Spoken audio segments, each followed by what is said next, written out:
Estimados alumnos de la Maestría Virtual Planificación Estratégica del Desarrollo, soy la magíster Isabel Hurtado Galván, la docente del curso Construcción de Indicadores de Impacto, quiero introducir ahora el tema de la tercera unidad lectiva del curso, que tiene que ver con la construcción de indicadores de la gestión por resultados. Cómo construir estas señales de cambio, ¿no? Estas señales de alerta, que son los indicadores en los programas de gestión de resultados, programas de gestión del presupuesto por resultados, ¿sí? Entonces, esta es una de las reformas más importantes de los ministerios de Economía y Finanzas en todos los países de América Latina en los últimos tiempos. Y vamos a echar una mirada a esta metodología. Entonces, presentamos los objetivos de la unidad, que tiene que ver primero con contar con una aproximación conceptual en torno a las estrategias nacionales de lucha contra la pobreza, porque eso nos va a ayudar a medir los indicadores que están detrás de estos 5 grandes programas de lucha contra la pobreza que se dieron en el último gobierno. Después tenemos un objetivo de diferenciar los tipos de indicadores requeridos en el diseño de programas basados en la gestión por resultados. Y por último, identificar y caracterizar procesos que contribuyen a generar o mantener los niveles de pobreza. Ahora bien, los contenidos de la unidad se presentan a continuación. El primero es la pobreza como fenómeno multidimensional, ¿no? Un poco ver la pobreza desde distintos aspectos y dimensiones multidisciplinarias, como se ve en los últimos tiempos. Después el concepto de seguridad alimentaria como una aproximación al tema de la pobreza que nos va a abrir en términos de lecciones aprendidas a lo largo de muchas intervenciones públicas en tema del desarrollo rural, ¿no? Después vamos a tener una reflexión sobre cómo se operativizan estos programas de pobreza a través de los programas por resultados, ¿no? Como según se ha venido haciendo en los programas estratégicos llamados así en el gobierno anterior. Y después la identificación de los proyectos como cadenas de resultados, ¿no? Digamos, cómo reflejar la metodología de marco lógico en términos de una cadena de resultados, ¿no? Y por último, unas técnicas de selección de los indicadores, ¿no? En base a justamente, como ejemplo, varios programas por resultados que vamos a seleccionar. Esa es toda la unidad. Entonces, de manera introductoria, quisiera tratar algunos puntos que tienen que ver con el tema de la pobreza, ¿no? ¿Qué es la pobreza y cómo vencerla? Bueno, solo recordar algo que hemos discutido ya en las clases anteriores, que la pobreza siempre se ha considerado como una carencia de activos, ¿no? De una serie de activos, activos productivos, activos de servicios en la vivienda. Entonces, esto siempre se materializaba en programas de intervención que conducían a incrementar la oferta productiva, incrementar la oferta de servicios, incrementar la oferta de servicios básicos en la vivienda.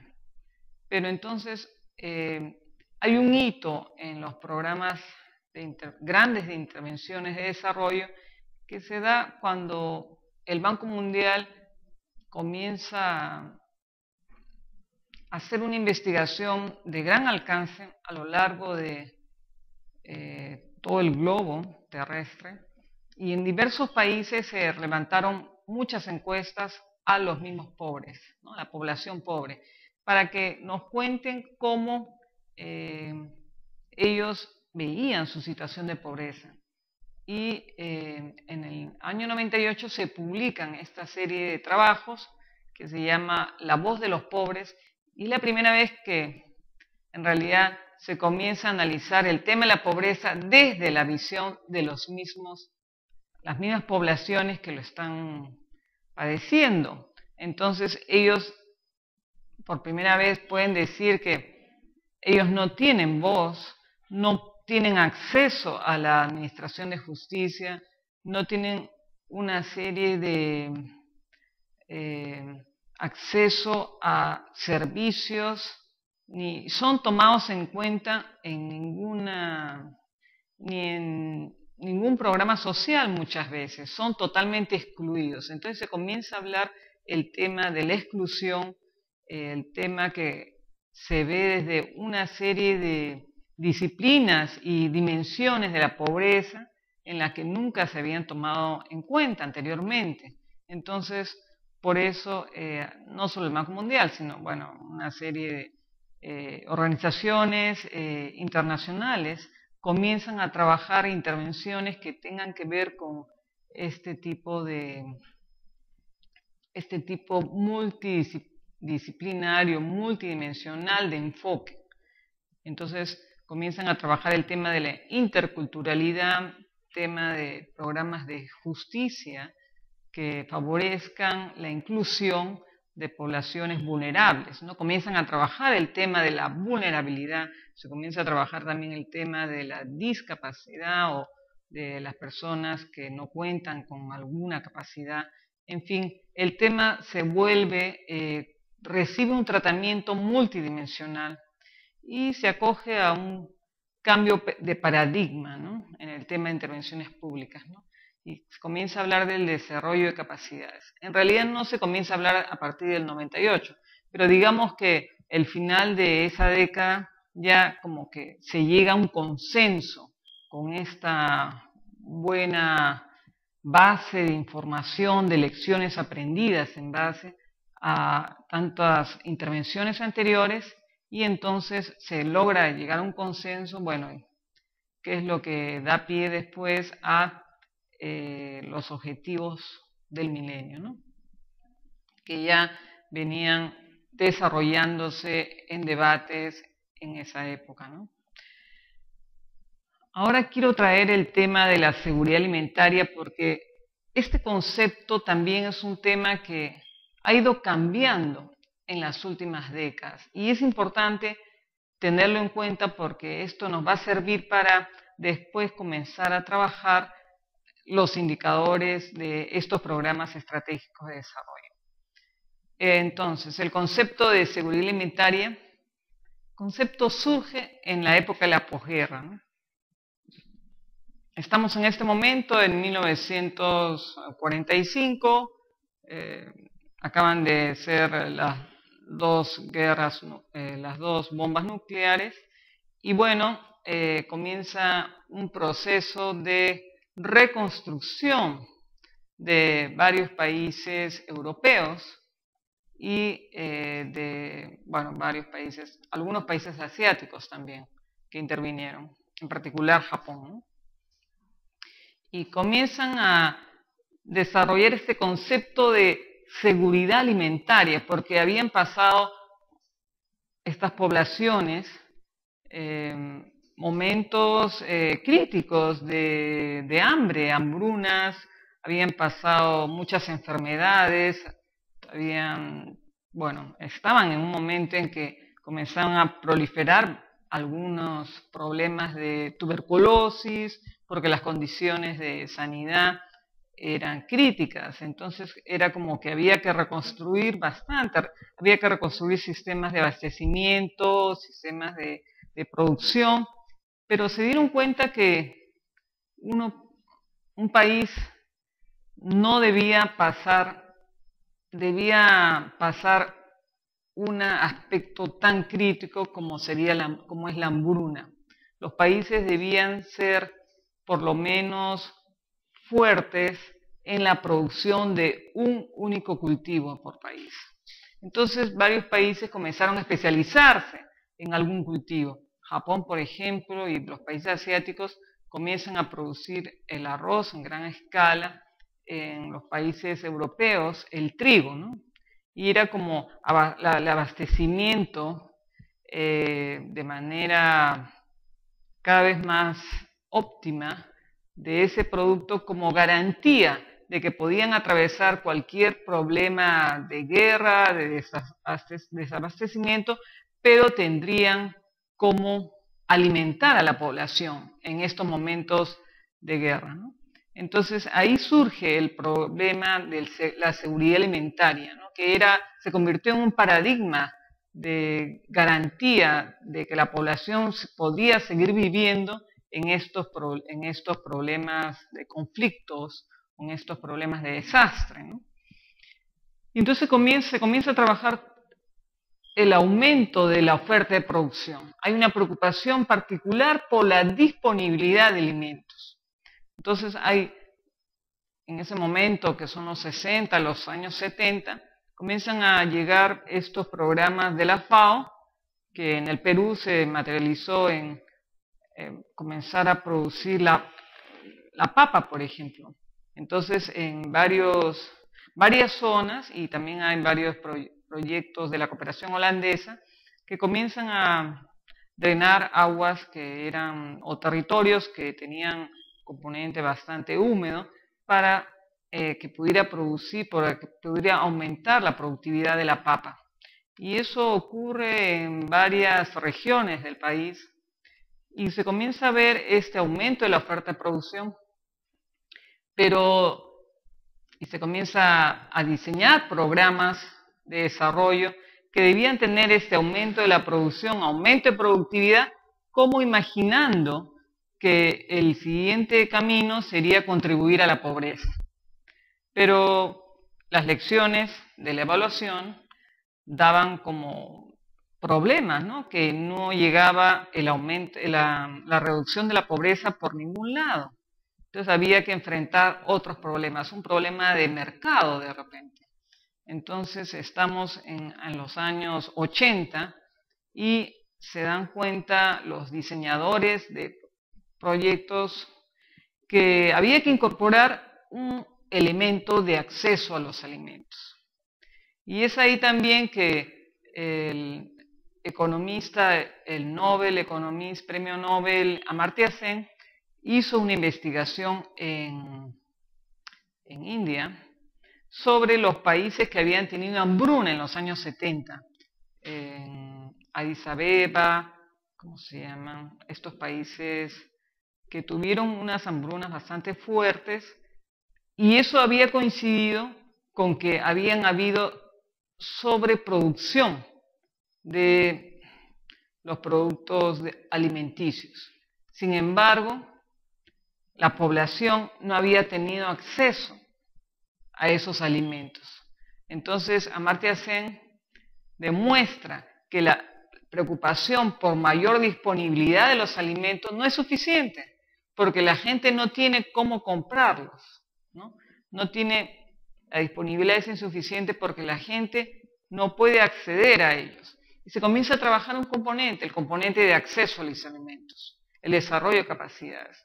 Entonces se agrega como al concepto de seguridad alimentaria y a los programas de seguridad alimentaria, se agrega el concepto de desarrollo de capacidades, de microempresa, por ejemplo, o de crédito, o de algunos accesos a servicios financieros, y entonces se comienza a trabajar todo lo que es otras acciones o actividades que conducen a un incremento de los ingresos de las familias. Entonces, una pequeña empresa, por ejemplo, o un pequeño negocio, agronegocio, por ejemplo. Entonces, el componente de acceso se agrega. Por último, el tercer elemento, que es más reciente, es el elemento nutritivo, porque si bien había acceso a los alimentos, también se pudo comprobar que eso no reducía la desnutrición de los niños. Reducir la desnutrición de los niños es romper la cadena intergeneracional de la pobreza. Porque también en el tema de la pobreza se llegó a ver que se dan cadenas intergeneracionales de la pobreza que permiten que la pobreza sea un fenómeno que pervive a lo largo del tiempo, ¿no? Y a medida que se hacían cada vez encuestas de la pobreza, se determinó bastantes secuencias de cómo las poblaciones podían pasar de estar por debajo de la pobreza, subir por encima de la pobreza y después volver a bajar por debajo de la pobreza, ¿no? Entonces, esos estudios se han levantado en el Perú en la década de los 90. No se levantaba anualmente, en esa época no se levantaba anualmente un estudio de la pobreza, pero se hacía cada 4 años, me parece. Y entonces se determinaron bastantes elementos para hacer un componente más a este concepto de la seguridad alimentaria que tiene que ver con la nutrición. Y bueno, ahí se vio que era imprescindible focalizar esfuerzos para desarrollar un concepto de mejor nutrición para los niños que acaban de nacer, o sea, entre los 0 y los 3 años, los niños desarrollan más o menos el 90% del cerebro humano, ¿no? Después, aunque uno les dé más alimentación o les dé la alimentación correcta, ya no importa, porque ya se ha desarrollado la mayor parte de sus cerebros, de sus elementos cognitivos. Entonces, es preferible actuar en los 3 primeros años. Algunos programas actúan en los 5 primeros años, pero los 3 primeros años son fundamentales en los niños y es preciso impartir prácticas de nutrición, prácticas de higiene, prácticas culturales que hay que cambiar. En fin, hay una serie de elementos ahí, paquetes que vienen para fines de mejorar la nutrición de los niños que acaban de nacer. Entonces, esos 3 elementos, acceso, disponibilidad y nutrición, aprovechamiento de los alimentos, son los que componen el tema de la seguridad alimentaria. Esto lo he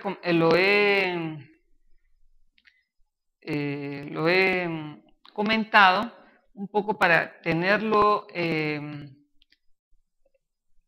la reflexión al momento que vamos a trabajar los indicadores en los programas por resultados. Bueno, también hay un componente de sostenibilidad que se puede agregar a estos 3 componentes de la seguridad alimentaria. Ahora vamos a ver los indicadores y la gestión pública. Entonces, la gestión por resultados responde a qué. Es un nuevo concepto, es una nueva metodología y también es un nuevo reto, no solamente para el Ministerio de Economía y Finanzas, sino para las unidades ejecutoras de presupuesto en todo el país y en particular en aquellos territorios que tienen un problema de vulnerabilidad de la población bastante fuerte. Entonces, la gestión por resultados responde a la necesidad de mejorar el proceso de asignación de recursos entre las diferentes opciones. Ahí estamos hablando de efectividad, ¿sí? Tenemos un problema de asignación de recursos y hay que elegir las opciones mejores. Para mejorar la eficiencia, tenemos que obtener un mayor producto con los recursos disponibles, ¿sí? Y eso es lo que se quiere lograr con la gestión por resultados. Además, es una metodología que sirve para mejorar la transparencia y el proceso de rendición de cuentas, ¿sí? Que es una característica básica de cualquier régimen democrático. Por último, la demanda de ciudadanía por servicios efectivos requiere que el Estado se legitime en base a un mejor desempeño público. Y esto es lo que se quiere lograr a través de estos programas por resultados. Los presupuestos por resultados, finalmente, se pueden decir que un proceso de planificación sin un presupuesto simplemente corresponde a una lista de buenos deseos. Y un plan sin indicadores de desempeño, sea de resultados o de gestión, es un barco sin timón. Bueno, entonces con estos conceptos los dejo para que